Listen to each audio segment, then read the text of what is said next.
Hello everyone, my self नवीन कुमार। और एक company है जो कि फाइनेंस जो होती हैं, जो बैंकें होती हैं या फिर एनबीएफसी जो होती हैं, उनकी हेल्प करती है लोन बांटने के अंदर में, या फिर और भी जो सर्विसेज होती हैं जैसे इंश्योरेंस वगैरह हो गया, वो भी थोड़े लेवल के ऊपर में कंपनी बांटने में हेल्प करती है। इस टाइप की एक कंपनी जो एज ए मीडिएटर जो काम करती है बैंकों, एनबीएफसीज और कस्टमर्स के बीच में, वैसी ये कंपनी है जिसका नाम है माई मुद्रा फिनकॉर्प। इस कंपनी का आईपीओ आने वाला है।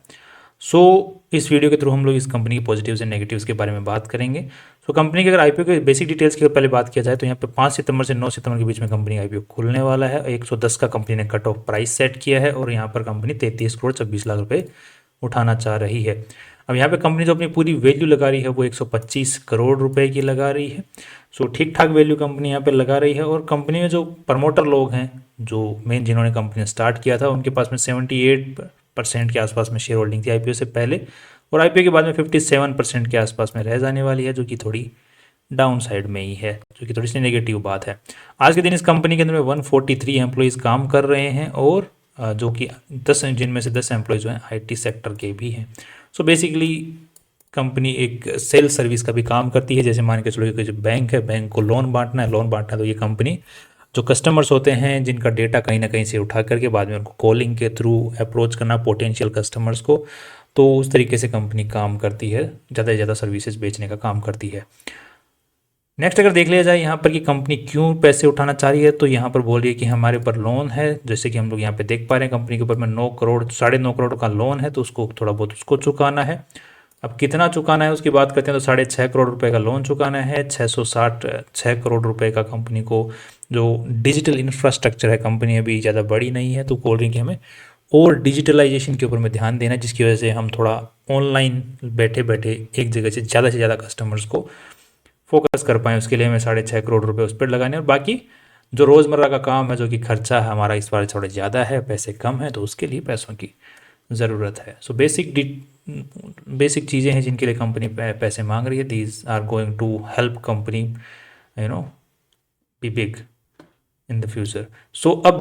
अब अगर नेक्स्ट अगर बात करते हैं कि कंपनी की आरएचपी को देखते हुए, कंपनी की आरएचपी में जो डेटा दिया हुआ उसके अकॉर्डिंग, तो यहाँ पे जो मेन कंपनी के कर्ता धर्ता हैं उनका नाम है निशा Kulshreshtha and Vaibhav Kulshreshtha.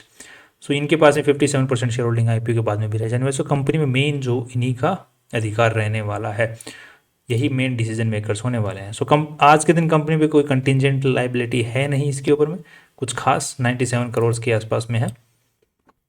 Company जैसे ऐसे टाइप की जो कंपनीज होती हैं वो काफ़ी सारे जो कंप्लाइंसेज होते हैं, जो कि बैंकों द्वारा, एनबीएफसीज के द्वारा, जो आरबीआई द्वारा जो मैंडेट किए जाते हैं, उन कंप्लाइंसेज को कई बार फॉलो करने के अंदर में नहीं रह पाते हैं, फॉलो नहीं कर पाते हैं। जैसे मान के चलिए किसी कस्टमर को लोन बांट दिया तो वो वापस नहीं चुका पा रहा, तो फिर जो आरबीआई की जो गाइडलाइंस हैं उनके अकॉर्डिंग फिर एनबीएफसीज नहीं चल, ये जो ऐसी कंपनियां नहीं चल पाती हैं, उसको रिकवर करने के लिए किसी भी हद तक जा सकती हैं।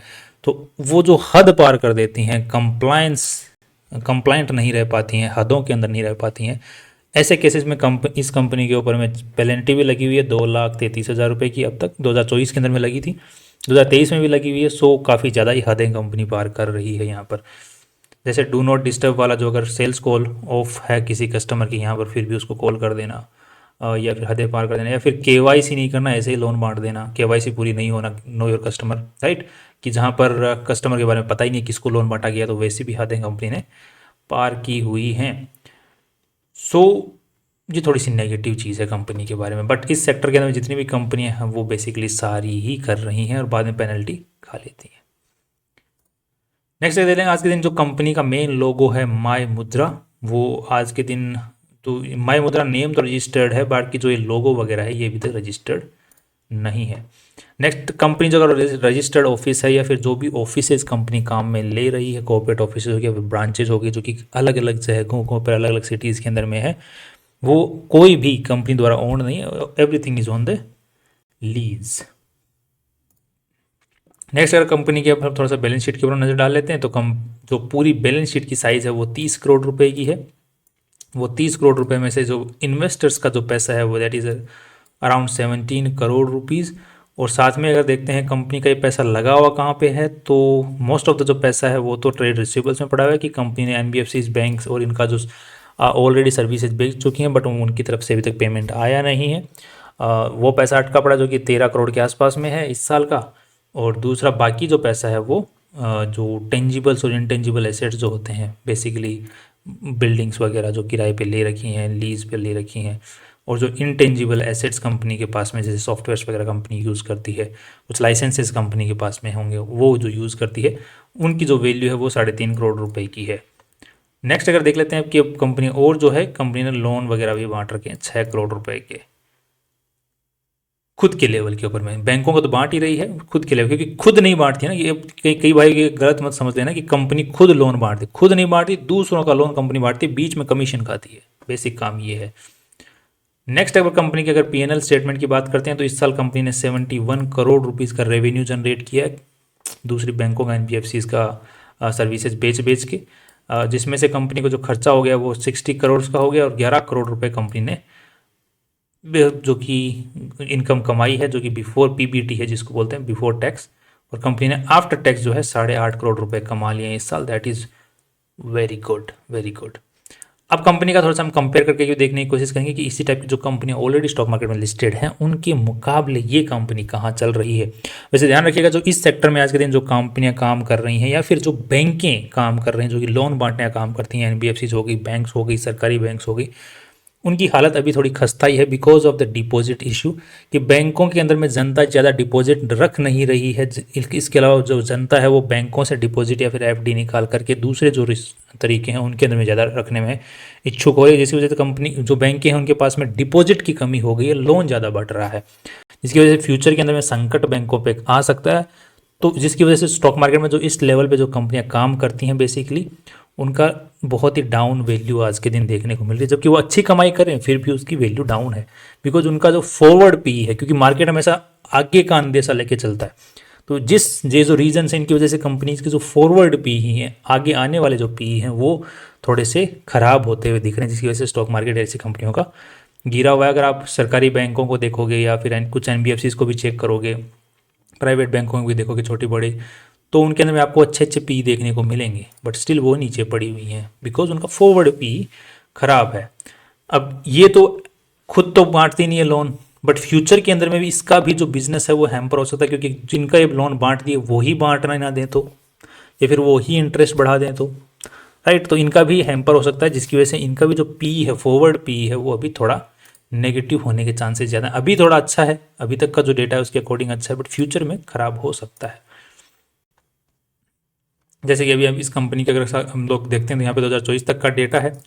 अब इसके अकॉर्डिंग हम पी और पीबी रेशियो देखेंगे, बाद में इसको कंपेयर करने की कोशिश करेंगे तो 125 करोड़ रुपए कंपनी ने कमाए हैं, 125 करोड़ रुपए कंपनी की वैल्यू लगाई गई है आज के दिन, और 8.5 करोड़ की कमाई की है। सो इसको हिसाब से